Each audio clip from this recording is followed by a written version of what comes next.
Bonjour petits et grands lecteurs, on se retrouve aujourd'hui pour une nouvelle vidéo. Une vidéo, vous le voyez par le titre, vous savez de quoi je parle. J'avais déjà fait une vidéo sur le tome 2 le jour de sa sortie, mais cette année j'ai passé des entretiens le jour de la sortie, donc je n'ai pas pu l'avoir.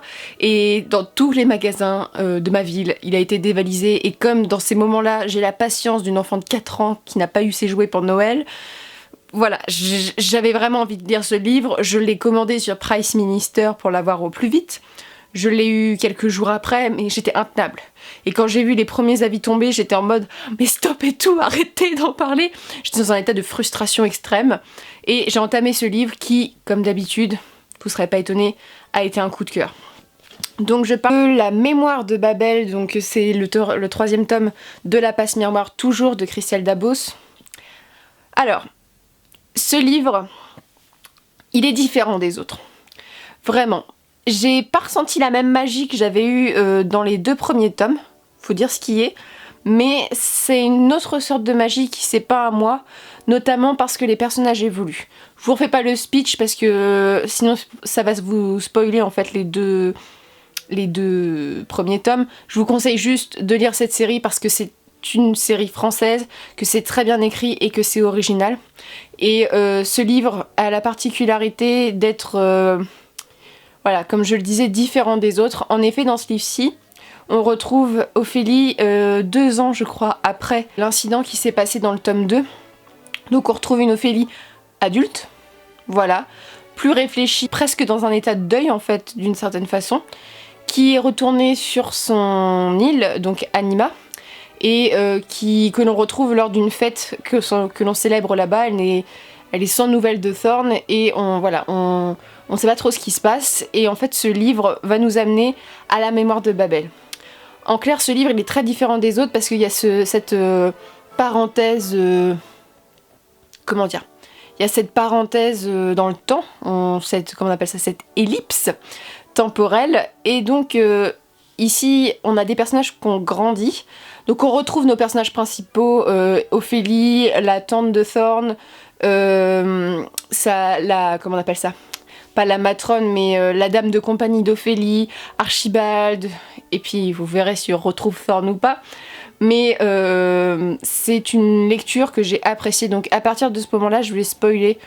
Voilà, je m'en excuse, mais c'est un livre, j'ai vraiment envie de vous en parler, et voilà, faut que je parle de choses qui se passent dedans. Donc si vous ne l'avez toujours pas lu, lancez-vous, parce qu'il est très bien, même si je trouve qu'il est différent. Donc Ophélie va se rendre à la mémoire de Babel, à Babel, qui est une des villes dirigées par des jumeaux. Donc voilà, il y a tout cet univers de Dieu que l'on retrouve un petit peu ici comme d'habitude. C'est un des points positifs de ce roman, parce que j'aime beaucoup ce côté un peu éternel qui se trouve derrière.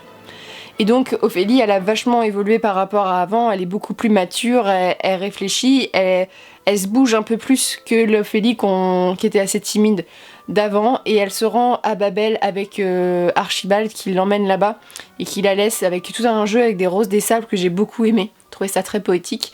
Et ce que j'ai bien aimé dans ce livre, c'est qu'on a le point de vue d'Ophélie, mais on a aussi le point de vue de la tante de Thorn avec l'enfant qui est né avec Farouk.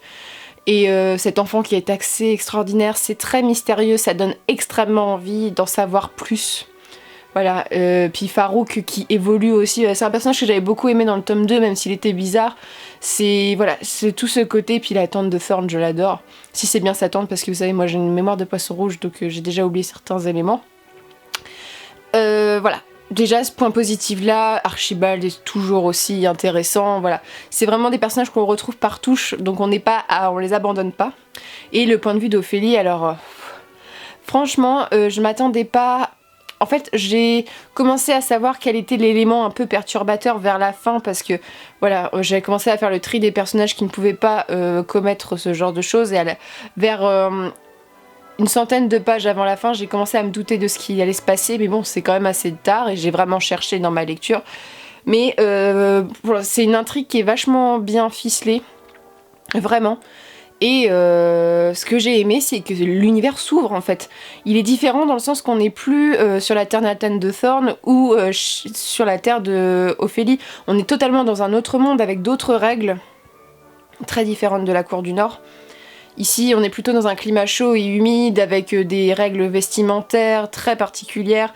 Et en fait, moi, ça m'a vraiment fait voyager la mémoire de Babel, donc le lieu de mémoire qui est à Babel, cette espèce de gigantesque bibliothèque qui fait rêver et pourtant qui effraie parce que toutes les recherches qui sont faites autour, les gens qui sont dedans, c'est assez inquiétant. J'ai bien aimé ce contexte de compétition aussi, parce que c'est un côté qu'on connaissait pas trop à Ophélie.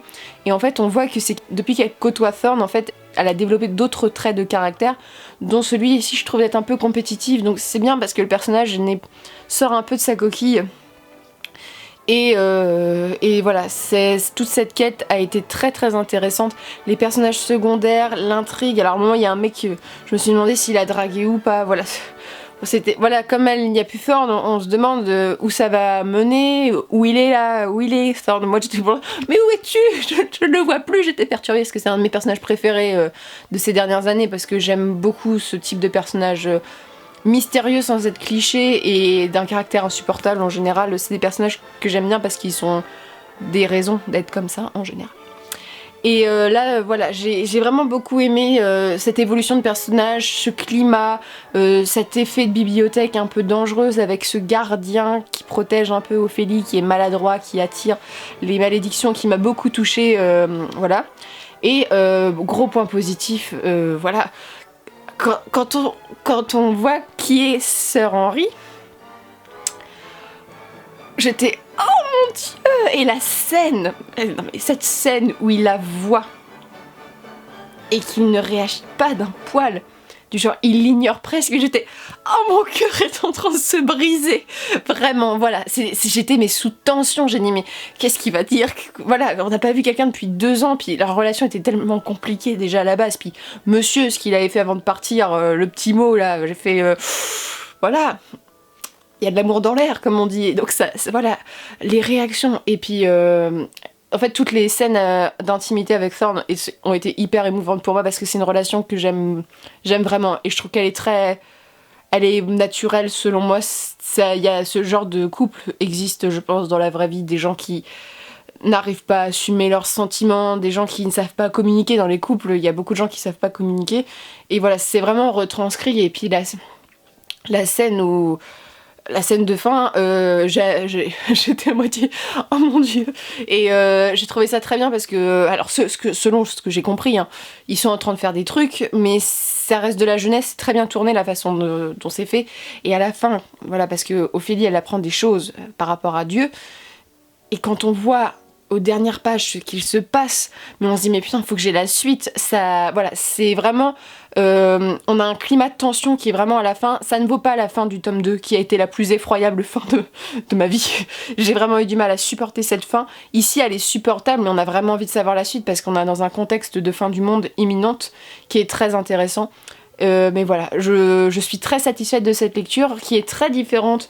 Je trouve que c'est pas que c'est moins enfantin, j'ai moins ressenti ce côté jeunesse parce que je sais pas, peut-être parce que ça faisait longtemps que j'avais lu Les Fiancés de l'hiver, je savais plus trop juger voilà, mais j'ai trouvé ça moins jeunesse. Alors c'est peut-être moi qui a eu un effet d'impression comme ça, mais c'est un livre que je vous conseille vraiment. Bon là si je vous en parle, vous l'avez lu, donc j'espère que vous partagez mon avis, mais vraiment il est très très beau. En plus moi le vert c'est une de mes couleurs préférées, donc voilà, je l'ai mangé très vite. Par contre il me semble qu'il est plus court que les autres parce que je l'ai lu, pour vous dire, je l'ai lu en 5 heures, quelque chose comme ça. J'ai fait une pause de 2 heures entre les deux, je l'ai lu en une journée, une grosse après-midi on va dire. Donc il se lit, voilà, moi je lis assez vite en général, mais là il se lit très vite, il fait à peine 500 pages, alors je sais pas, voilà, il y a eu ce petit mouvement, j'avais envie d'avoir plus d'informations, je me dis est-ce que c'est dû au fait que l'auteur ait moins en moins de temps d'écrire, malheureusement parce qu'elle a des éditeurs et puis même le public demande le livre au tournant à chaque année, ou est-ce que parce qu'elle voulait faire un tome un peu plus léger avant d'en faire un plus gros, j'en sais rien. Mais voilà, c'est un livre que je ne peux que conseiller, tant par la qualité littéraire, je trouve, du texte. C'est pas Proust, mais c'est très bien écrit, et surtout très bien écrit pour de la jeunesse. Il y a beaucoup de mots, je pense, pour un jeune lectorat qui sont très intéressants parce que c'est du vocabulaire qu'on assimile. J'en ai noté plusieurs, quand j'ai fait la lecture, j'ai dit « Ah, ça c'est plutôt bien ». C'est pas du vocabulaire basique, on va dire.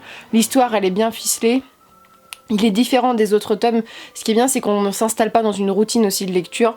Donc voilà, je ne peux que vous le conseiller. Et je vais pas m'attarder plus parce que, comme vous le savez, il va y avoir un nombre d'avis. Même déjà là, comme je suis un peu en retard, il va y déjà avoir beaucoup d'avis. Mais voilà, c'est un peu la continuité de ce que je pense du tome 2. Dans ce tome 3 qui est très bien et j'ai hâte, comme d'habitude, de lire la suite. Même si je ne me trouve pas dans ce contexte de frustration... Voilà, je préfère que l'auteur prenne son temps pour nous écrire une suite peut-être un peu plus développée, grosse. Voilà, c'est tout. J'ai pas fini ma phrase, mais c'est pas grave. Donc sur ce, je vous souhaite de très bonnes lectures et une très bonne journée. N'hésitez pas à me dire ce que vous avez pensé de ce livre, même si l'avis est négatif. Voilà, j'aime bien quand on a des opinions qui sont divergentes des miennes. Comme ça, on débat et c'est très très bien. Et même si c'est voilà, c'est comme moi, c'est pas grave. Dites-le. Voilà. Je vous souhaite de très bonnes journées et une très bonne lecture.